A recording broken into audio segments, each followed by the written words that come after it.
What is going on, guys? This is Xouter here and welcome back to my channel, guys. Today we are on some more Train Sim World. We're moving on to the next tutorial in this tutorial series, as you would, I guess, say. We're moving on to the train brakes theory. If you guys remember from the last one, we did the cool loading, which wasn't too bad. I did show you guys I was on ultra settings, but for this one, because we are in, I believe, Cumberland Yard, if I can remember from doing this before, it's not that very optimized. It still lags a lot. So I will be on medium settings just for this, so you guys can see the frame rate that I'm at right now.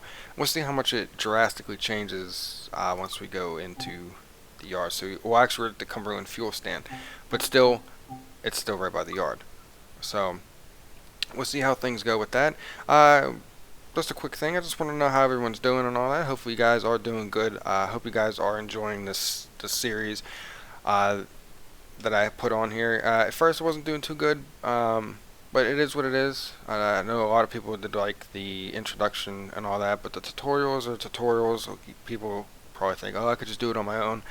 Yeah, but for people that can't play this right now, so they understand what they get into, what they're going to be getting into, it's nice to do these for people. So that's why I'm doing it. Once again, I hope I can find an editing program so I could, edit the scenarios and the services for you guys and just do those.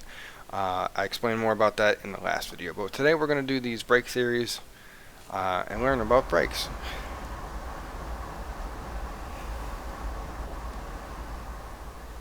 This is where you'll learn all about train brakes and how they work.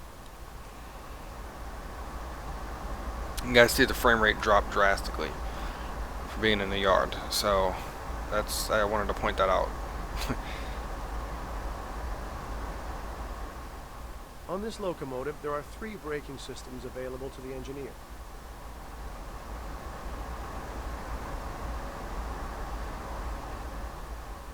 Dynamic,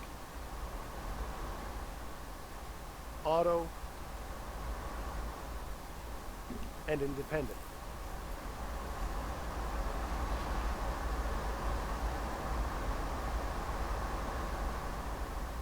Dynamic brakes work by reversing the polarity of the traction motors.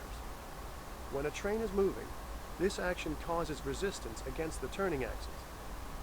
As this system only works when the axles are turning, this means the dynamic brake cannot stop a train, only slow it down. Train or auto brakes work by controlling air pressure in a brake pipe that runs the entire length of the train. This pipe connects to brake cylinders located on each individual car. In turn, these cylinders push directly onto the wheels to slow them down.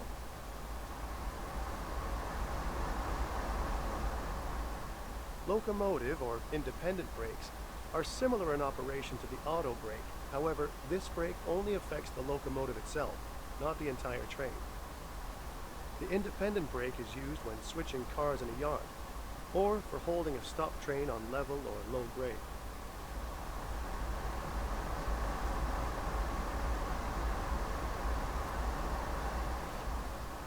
When the auto brake is applied, it directly affects something called the equalizing reservoir. Think of this readout as the target pressure for the air-controlled brakes on the train. Next to it is the brake pipe pressure. This indicates the overall brake pressure along the train.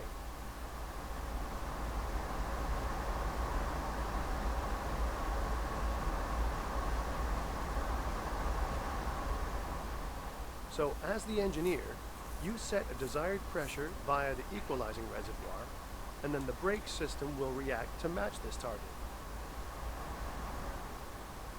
Perform a brake application on this train of 20 cars to see this process in action. You guys can see the cars we got. Using the auto brake, reduce the equalizing reservoir. Watch for the brake pipe pressure indication to change, matching this reduction, and applying the brakes on the train. So we will apply the brakes to full service, like so.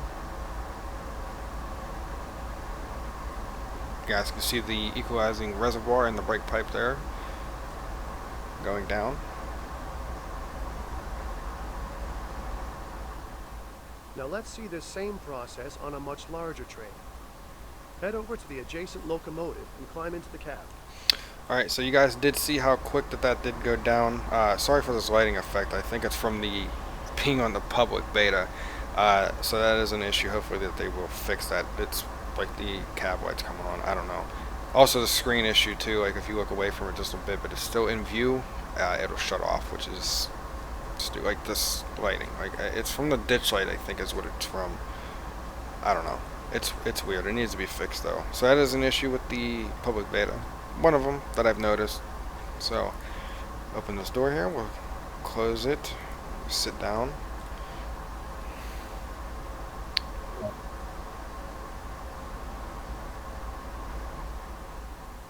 This train has 100 cars.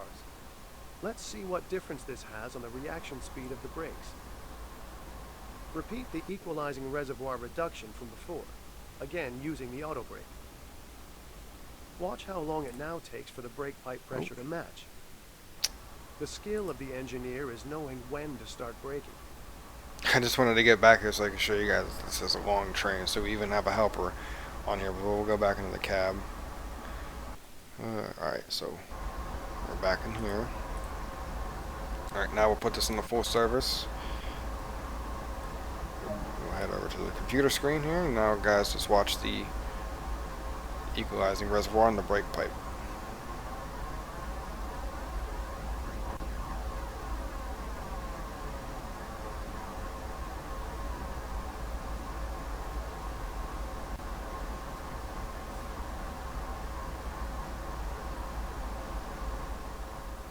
Now that we have seen the brakes apply, let's see how long it takes to release them. Okay, so now they're applied, and we will release the brakes here. Using the auto brake, set the equalizing reservoir back to its previous position. And so we'll get rid of that. And we'll head back over to the screen. Once again, I apologize for This the action FPS. triggers the brake pipe along the train to begin recharging. So the equalizing... Ooh, When the brake hang on pipe there. begins to repressurize, the brake cylinders holding the wheels will vent their air completely to the atmosphere. This is a one-way trip. There is no way to partially release these brakes. So, as you guys can see, now we have to wait till the brake pipe is the same as the equalizing reservoir whenever releasing. That'll let you know that the entire train is fully released. So then you can't, you can start moving then. But it does take a while on a 100 car or plus train. So It's a lot to take in, so that's all for now. The key aspects to remember are brakes take a while to apply, so plan ahead and be patient. And the brake pipe will only begin to recharge when the auto brake is put into the release position. so we completed the train brake theory. Oh, I cannot talk. We got a total score of 1,000. So our level moved up a little bit. Our sand patch grade moved up a little bit, but our AC 4400 CW did move up to level 2, which is really nice. It does take a while for all this to get up, but we will continue. I'll explain a little bit more before I end this video. So pretty much, like he said, you have to plan ahead. So you gotta be, stay focused. And stay focused on what's around you or what's ahead of you. And I was told this by some people that actually do work for Norfolk Southern. So, you approach a yellow signal, that the next signal within a 2-mile span interval, because it takes about a mile to a mile and a half to stop any given train going 35 to 50 miles an hour, sometimes even faster. It'll take longer, obviously. You have to plan ahead. So as you approach that signal, you have to start braking. It will take a while because it is metal to metal, so meaning metal wheels on metal rails, very, very low surface area, about the size of a dime is the surface area, meaning no friction or very low friction and you can move heavy amounts of weight over that whole span. So that's why trains are really efficient, and starting is a little hard, and stopping, you have to really be paying attention. So on a 100 car train like this one, you have to wait for the whole brake pipe to release all the brakes throughout the whole train, because it has to go through each individual car. Each car has its own air reservoir that has to be depleted before it can release the brakes. And then the only way to recharge it once it's fully released is the air compressor on the locomotive, which will resend air to every single car, recharging it, not setting the brakes. And then when you apply the brakes, it sends that signal to to apply it. It's very confusing, and I don't know it all. I really don't. I'm just going off general knowledge about it and just over the years of learning, but I do not know it all. The only way to know it all about locomotives and trains and all that is to actually work for them, which I am still trying to do, if you guys didn't know that. So I do have a lot of knowledge with trains, and that's why I'm doing these videos. So what they, the dialogue tells you, very informative, very informative. But I also wanted to give my knowledge, about it, that stuff that they didn't explain in the tutorial. So I just, that's why I put this out here and, for you guys. But you guys did see also too, a little bit of lag here, that the FPS did drop a lot, and I am on medium settings, and I will show you that right now. I am on medium, so it did drop a lot in the yard. So like I said, if I was on Ultra, that would have been a lot worse, way worse, probably down to at least 5, I would probably say, FPS. I didn't want to test it out, but you see we're back up to almost 50, so different areas will have different outcomes with the FPS and issues and all that. But other than that, guys, I hope you guys did enjoy this tutorial on these train brakes theory. I hope it was informative. I hope what the dialogue person, narrator gave you was informative, and plus what I said about it, though, it was also informative. So like I said, I don't know everything. I do not. So don't take it. I'm a know-it-all. I don't. I don't know it all. I'm just giving my general knowledge about it to you guys. So I really hope you guys do like this video. Leave a thumbs up if you did like it. Subscribe if you are new. If you guys just stumbled upon this and you guys like it, please check out my other videos that I do have. I have a bunch of mod reviews on American Truck Simulator. I have a few other tutorials that I've done so far on this game. We only have a few tutorials left, and I gotta start doing scenarios and services, as you guys can see over here. Other than that, I hope you guys have a wonderful day, and I will see you guys in the next video.